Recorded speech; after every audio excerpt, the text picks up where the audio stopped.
questions. Question number 240.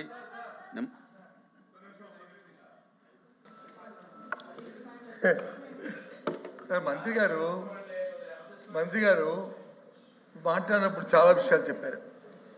దయచేసి అధికారులని మీరు ఒకసారి అయిపోయిన తర్వాత ఒకసారి పరిశీలించుకోమండి.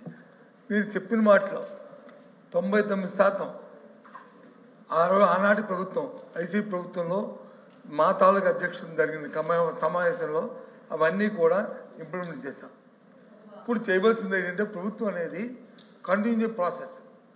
ఆ రోజు జీతాలు పెంచుతాము, జనవరిలో మీటింగ్ జరిగింది కాబట్టి, మరి ఏప్రిల్ ఎలక్షన్ ఉన్నాయి కాబట్టి ఈ 3 నెలల తర్వాత వచ్చే ప్రభుత్వం ఎదురుస్తున్నా మేము పెంచుతామని చెప్పి హామీ రాసిచ్చాము. మిగతా విషయాలన్నీ కూడా ఆ రోజే చేసాము. ఆ రోజే మీరు కావాల్సిన అగ్రిమెంట్ పేపర్స్ అంటున్నారు కదా, మీ డైరెక్టర్ గారు ఉంటారు, డైరెక్టర్ గారిని పిలిచి డైరెక్టర్ గారితో మాట్లాడి అవన్నీ జరిగా లేదో మీరు చూడండి.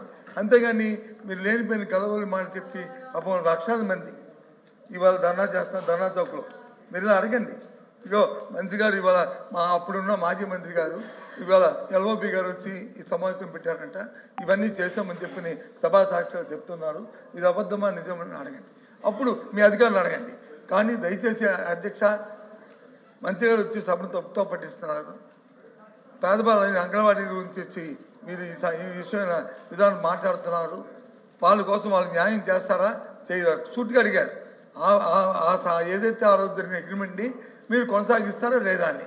లేదు మేము కొనసాగించాం, మా గవర్నమెంట్ పాలసీ ఇది, ఆ ప్రకారం ఇవి ఇంతే ఇస్తాము అని చెప్పండి, మేము ఒప్పుకుంటాం, వాళ్ళకి తెలుస్తుంది. అంతేగాని అసలు విషయాన్ని వచ్చి మప్పు పెట్టి అసలు ఆవిడ అడిగిన క్వశ్చన్ గురించి సమాధానం చెప్పకుండా లేని చెప్పి దయచేసి ఆ విషయం ఏది ఆ విషయం చెప్పారా? ఏది అగ్రిమెంట్ కొనసాగిస్తాము, జీతాలు పెంచుతాము విషయం చెప్పారా? మంత్రి గారు అగ్రిమెంట్ లేదని చెప్తున్నారు. అగ్రిమెంట్ ఉంటే ఇమ్మన్నారు. అది అందుకే అగ్రిమెంట్ లేదని ఏదైతే మీరు చెప్పారో దానికి మీ అధికారులు అడగండి. దానికి నిరసనగా దానికి అమ్మా కొద్దిగా దయచేసి సమయం పాటించండి. దయచేసి ఏదైతే పేద అంగన్వాడీకి మీరు వచ్చి అగ్రిమెంటే లేదు, ఇదే ఈ విషయంలో లేదు, ఇవన్నీ మేము చేస్తామని మీరు చెప్తున్న సచిదూరం ఆరోపణలకి ఏదైతే అగ్రిమెంట్ లేదనే మాటకి ఇవాళ మీరు వహించాలని కోరుతూ అంగన్వాడీ పట్ల ఉన్న సానుభూతితో వారు చేస్తున్న కృషికి వాళ్ళకి జీతాలు డిమాండ్ చేస్తూ మీ ప్రభుత్వం ఇటు పరిస్థితులను కూడా అంగన్వాడీ న్యాయం చేయదనే రీతిలో మేము వచ్చి ఈ సభ నుంచి వాకౌట్ చేస్తాం. అధ్యక్ష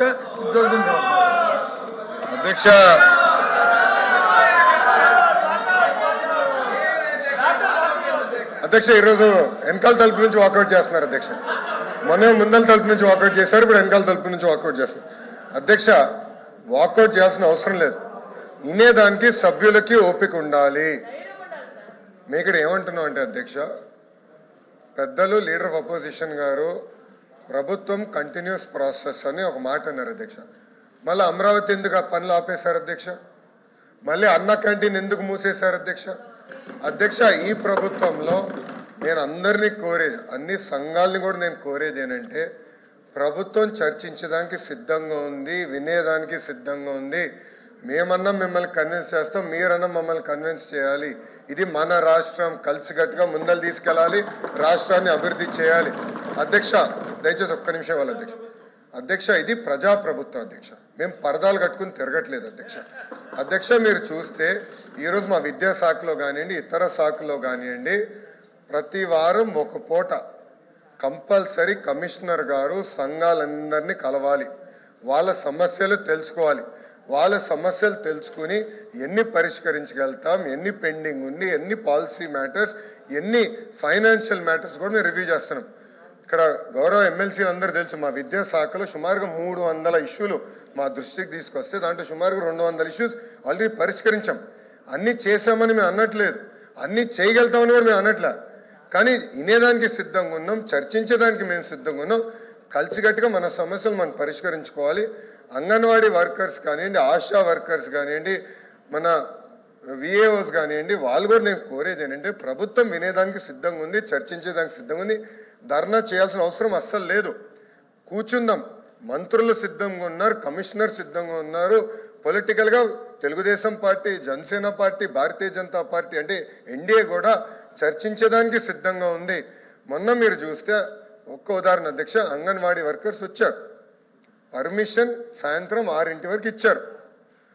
6 వరకు వాళ్ళు మధ్యలో బ్రేక్ వెళ్తే లంచ్ కూడా అన్న క్యాంటీన్లో చేశారు.